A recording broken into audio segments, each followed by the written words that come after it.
Yes, this is Rosal. Brothers and sisters, we heard the footstep of horses coming with the Lord Jesus and his angels. Hello, this is Rosal again, your evangelist. Our topic for today is why did God create the world and all that is in it, including man? Sa anong dahilan bakit ginawa ng Diyos ang sanlibutan at lahat ng naroroon kasama na po ang tao? Rosal Rabi. Sa pangkalahatan, itinuturo sa atin ng kasulatan na nilikha ng Diyos ang mundo at lahat ng naroroon para sa kanyang sariling kalwahatian. At dahil nais niyang ibahagi ang kanyang buhay sa iba, ang paglikha ng banal na mga bagay na ito ay nagpapakita ng kanyang kalwahatian, kanyang pag-ibig, biyaya, awa, karunungan, kapangyarihan, kabutihan. In general, Scripture teaches us that God created the world and all that is in it for His own glory, and because He desired to share His life with others. The creation of all these things demonstrates His glory, His love, grace, mercy, wisdom, power, goodness. Psalms 19:1-8:1. Ang kalangitan ay nagpapahayag ng kalwahatian ng Diyos at pinakikilala ng kalawakan ang gawa ng kanyang kamay.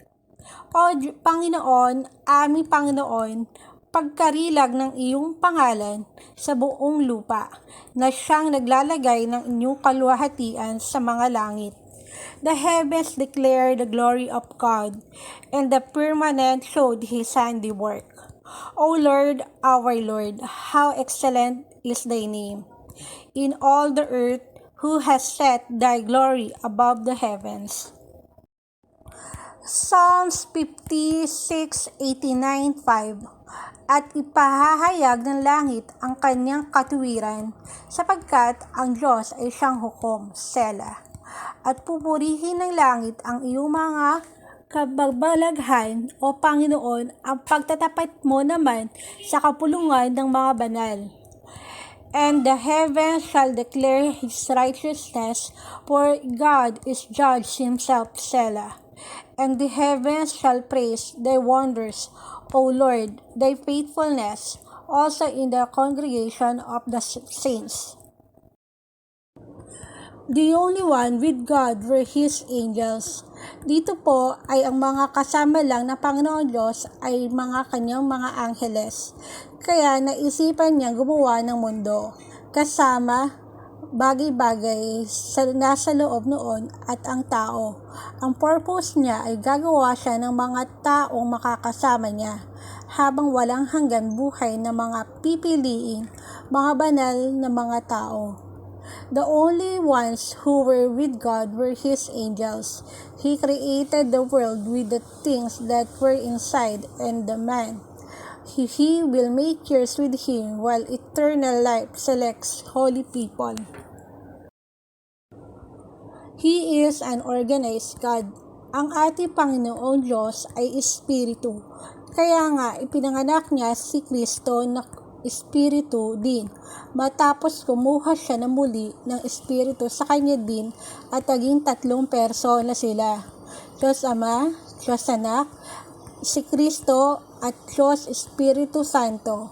Kaya sa iisang Diyos po ay naging 3 persona ang ating Panginoon Diyos. Ang tanong, bakit ginawa niyang 3 ang sarili niya? Ang sagot po ay ito, ang Panginoon ay Diyos na ma-organize. Gusto niya ang lahat ay nakaplano. Siya ay Diyos na ma-organize.